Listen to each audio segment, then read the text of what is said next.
In any city, in any country, seek out any school or educational facility you can find. When you reach the front desk, ask to see a person who calls himself.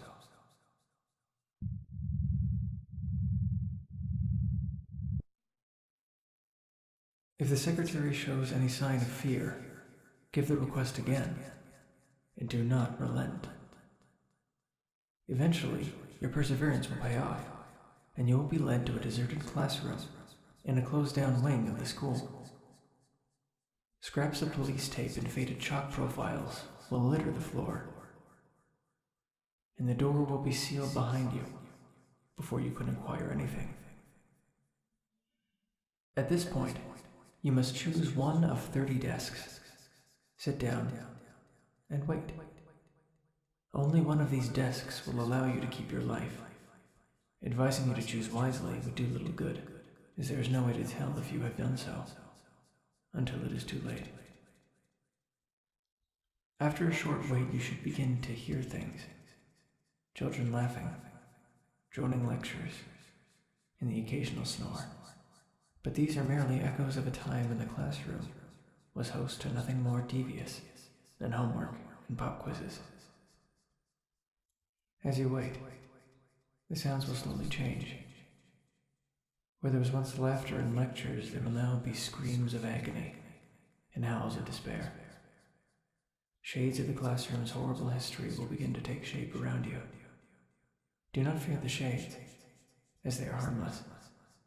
The beast they can coalesce into, however, is not. As your wait continues, the shadows will grow more numerous, and the classroom's history will unfold in increasingly gruesome detail. This part has driven many men into fits of tears and more still into madness. Should you reach the end of this macabre production with your sanity intact, you will find out if you have chosen wisely. If you have chosen incorrectly, the shades will take form. They are hideous mockeries of what they were in life, half-deformed doppelgangers of those long dead. There is no escape from this room now. They will tear you apart ever so slowly, taking twisted delight in inflicting the pain they have suffered on someone else. It will take you days, perhaps even weeks, to die. The only consolation you will have is that you will likely lose your sanity after the first few hours. If you were lucky enough and chose the one correct desk, the shades will gather around you, coalescing into a pitch-black mass. When it disappears, you will find yourself in the most lavish casino imaginable. It is populated by those who have played the game so long that their flesh has long since rotted away, for death is forbidden from entering this casino, and yet still play, hoping to gain their freedom. The casino has but 2 exits. One leads to a wasteland where fell beasts roam, and nothing but certain death awaits. The cost to pass through is 4 silver coins. The other door will take you to what you seek, and is the only chance for you to leave with your life. The cost to pass through is 5 gold coins. You will be holding a single silver coin in your hand. Don't fret. As long as you are in this casino, you can never have any less than this 1 coin. A nearby sign will tell you that 3 silvers equal 1 gold. You must play if you do not wish to be trapped here for good. But remember the old casino boss's idiom: you can't beat the house. Nearly every game is rigged in favor of the house, and the precious few which aren't change at random, serving only to trick and confuse you. The odds are most definitely not in your favor. If you do begin to win, take care to keep your fortune as secret as possible, as the damned around you have not been so lucky.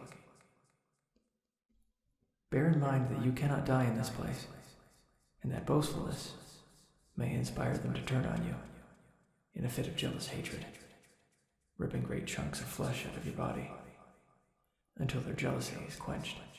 and their bloodlust sated. If against all odds you manage to gather the 5 gold coins and enter the door unmolested by the other gamblers, you will find yourself in an elevator. It will take you up to an office even more opulent than the casino below. Behind a desk at the far end of the room will sit a skeletal figure dressed in the finest suit you will ever see. Approach the desk and stand before it, asking only one question. Will you roll?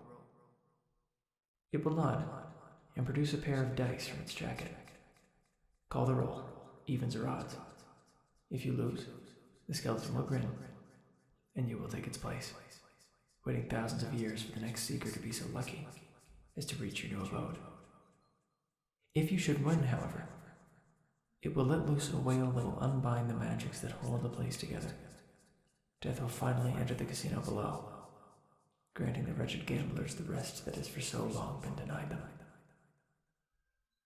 As the casino disintegrates around you, stand perfectly still. Hopefully you will not be taken with it, but if you are, there is no being in this world who can say what will happen to you. If you were not taken, you will reappear in the classroom. It will be exactly the same as you left it, save a mound of dust and rotting cloth at your feet. Within it you will find a pair of dice. As soon as you touch them, the door will unlock. That pair of dice is object 75 of 538. With every roll, they take another life. Will yours be the next they claim?